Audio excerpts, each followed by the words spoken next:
Then what is a realistic picture for the results of these negotiations between Russia and the United States? Well, the first really important point is to note that the talks that have been happening so far, although they've been described very regularly as being about peace deals, are actually about something completely different. In Riyadh, the two sides, the United States and Russia, went in with two very different objectives. The United States was supposedly feeling out whether Russia would be open to ending the war, which is something we already knew because if Russia wanted to end the war, all they need to do is stop invading Ukraine. But the Russians, on the other hand, had a very different outcome in mind. They explicitly went in looking for a rehabilitation of Russia and a return to partnership with the United States, reopening diplomatic relations, lifting sanctions, in effect reversing all of the impact that the invasion of Ukraine has had on Russia by once again being the United States' best friend. Unsurprisingly, because Russia went in with a plan and the US did not, Russia got everything that they wanted. And the United States is apparently willingly rehabilitating Russia and ignoring everything that Russia has done to its neighbor.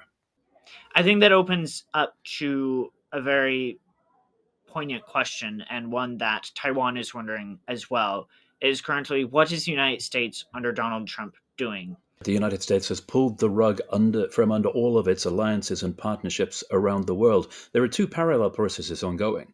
There is the Trump Musk duopoly, the Trump Musk junta, which is eviscerating the federal government in the United States itself. It's destroying all the systems that cause the United States to function as a country, while at the same time, all of the international alliances and partnerships and even basic assumptions of friendly relations are being torpedoed at the same time.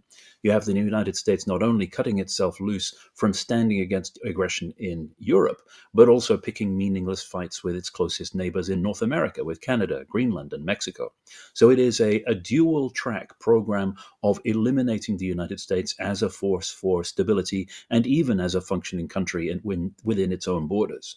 And of course, from the very earliest stages of Russia's full scale invasion of Ukraine, it's been clear to Europe that if a marker is not put down and aggression is not deterred in Europe, that, of course, will encourage other aggressors around the world. And there's been a very direct and conscious linkage in the minds of European observers between the outcome of the war on Ukraine and the possible implications for Taiwan.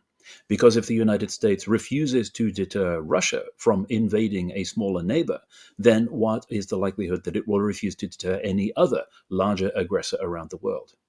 What is the role that China is playing in this process?